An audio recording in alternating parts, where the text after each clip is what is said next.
നിങ്ങൾ ആരെങ്കിലുമൊക്കെ എഞ്ചിൻ്റെ മുകളിൽ ഫയറിംഗ് ഓർഡർ എഴുതി വെച്ച് കണ്ടിട്ടുണ്ടോ?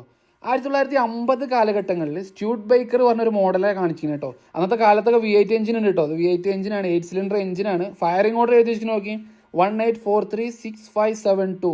നല്ല അടിപൊളിയായിട്ട് എഴുതിയിട്ടുണ്ട്. ആരെങ്കിലുമൊക്കെ കണ്ടിട്ടുണ്ടെങ്കിൽ ജസ്റ്റ് കമൻറ്റ് ചെയ്യുക കേട്ടോ. അതേപോലെ ഫയറിംഗ് ഓർഡറൊക്കെ എഞ്ചിൻ്റെ മുകളിൽ അന്നത്തെ കാലഘട്ടത്തിലുള്ള ബസ് മോഡലാണ് കേട്ടോ. അത് ഏകദേശം 1966 ഈ മാനുഫാക്ചർ സ്റ്റോപ്പ് ചെയ്തത്. സ്റ്റ്യൂട്ട് ബേക്കർ പറഞ്ഞ മാനുഫാക്ചർ സ്റ്റോപ്പ് ചെയ്തത്.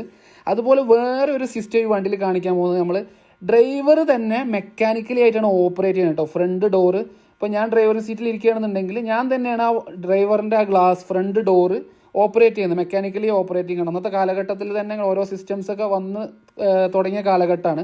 ജസ്റ്റ് വണ്ടി കണ്ടപ്പോൾ ഒന്ന് കയറി നോക്കിയാണ് കേട്ടോ. അതായത് സ്റ്റാർട്ട് ചെയ്യാനുള്ള ഒരു നിർവാഹമില്ല. അതുപോലെ വേറൊരു ഓപ്ഷൻ പറഞ്ഞാൽ അന്നത്തെ കാലഘട്ടത്തിൽ ഒന്നും AC സിസ്റ്റം ഒന്നും വന്നിട്ടില്ല. അപ്പോൾ നമ്മൾ സൈഡ് വിൻഡോ ഗ്ലാസ് സെറ്റ് ചെയ്തൊക്കെ നോക്കി നോക്കാം. നമുക്ക് എങ്ങനെ വേണമെങ്കിലും അഡ്ജസ്റ്റ് ചെയ്യാം. ഹാഫ് ആണെങ്കിലും ഫുള്ളാണെങ്കിലും ഏറ്റവും താഴ്ത്തിയുമാണെങ്കിലും അഡ്ജസ്റ്റ് ചെയ്ത് വെക്കാം കേട്ടോ. അതിനുള്ളൊരു ഓപ്ഷൻ അതിൽ കൊടുത്തിട്ടുണ്ട്. ഇത് ഫുള്ളായിട്ട് അടച്ചു വെച്ച ഡോറാണ് അത്. ഇതൊരു ഹാഫായിട്ട് സെറ്റ് ചെയ്ത് വെച്ചിരിക്കുന്നതാണ്.